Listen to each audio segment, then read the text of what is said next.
1 in 5 college students are sexually assaulted every year. Despite such a large number of sexual assault cases, many schools have yet to persecute those guilty.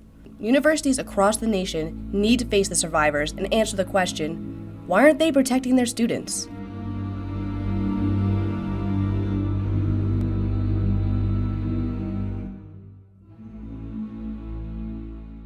Now, there's a couple of moves afoot at college campuses to deal with this issue. One has to do with talking about what consent is. Now, that may sound self-evident, but it's not self-evident. So, what is consent? Is it 3 drinks and a yes? Is it the lack of a response, but some nonverbal indications that a woman wants to have sex with you?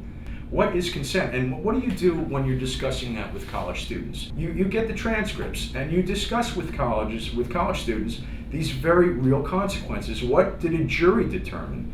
And maybe a jury determined that 3 drinks and a yes was consent. Maybe they didn't. And maybe they sent somebody away for a long time because of that. And the critics might say in these consent cases, they might say something like, well, why don't you just have everybody sign a legal waiver? And I understand that absurd reduction, okay? These are not legal transactions. These are human interactions, and they are highly complex, and they are very circumstantially specific.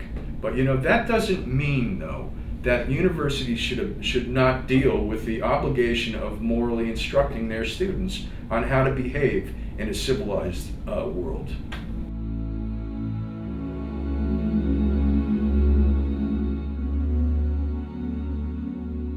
There's so many reasons that sexual assault can occur, but it's not about sex. It's just about power. It's about control and hostility. The predator, the person committing the sexual assault, is going to blame the person and say that that person wanted it, that they had asked for it in some way. So it doesn't make it seem like they're, committing a crime. The blame the victim mentality is something that is so harmful to someone who has been sexually assaulted. It prevents them from being thinking it's safe to come forward.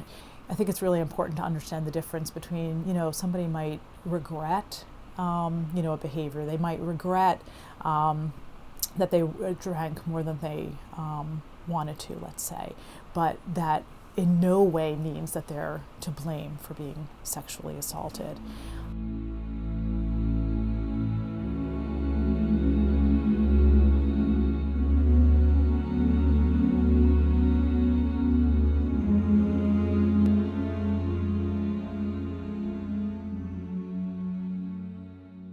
I was raped the first weekend of college.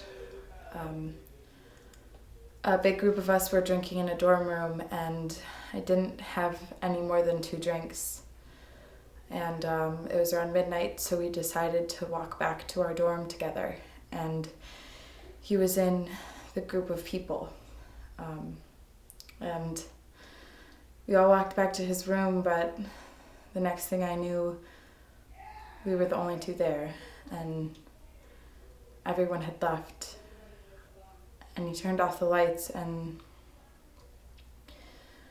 forced me to perform oral sex on him, and eventually had sex with me.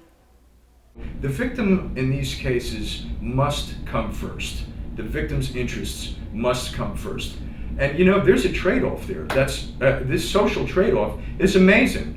Think about it. 95% of the men who commit these crimes get away with it. And I mean, how many of those people go on to do it again? Probably an enormous majority of those people. The next day, I decided to tell my friend what had happened, and she told me that it was no big deal. And I think that there's a common misconception that if an incident isn't something out of Special Victims Unit, it's not rape. And for my case, my friend told me it was no big deal, and I believed that, and I blamed myself, and I didn't report him. But he lived down the hall from me, So every day I would walk out of my room and see him. Know that he was walking around with no repercussions after what he did to me. Whereas I was going through an intense period of depression. One of the things that I say is what they might be experiencing is normal in the context of an abnormal experience. So people come in and feel like maybe that they're feeling like they're crazy. They may end up feeling more depressed, anxious. People experience symptoms of PTSD, post-traumatic stress disorder. I've had to learn how to trust people again intimately, and trust people in general. I don't think the public has a real clear sense of the impact of the trauma of sexual assault. Some of these women who have been sexual assaulted on college campuses will never have sex again. They will never have intimacy with a man, They won't get married, and of course they won't have children, That nobody seems to want to really wrap their minds around. One thing, you see these national groups that come out with these surveys, like the best party school in America, maybe there's one out there. I haven't seen it, but what I'd like to see, if there isn't one out there, what's the school or the college campus that's easiest to get raped on? What is the school or the college or the university in which the administrators are the least likely to help you if you're a rape victim? I can guarantee you people would be fighting to get off of that list. Again, they're not just supposed to be taking your debt-fueled tuition payments.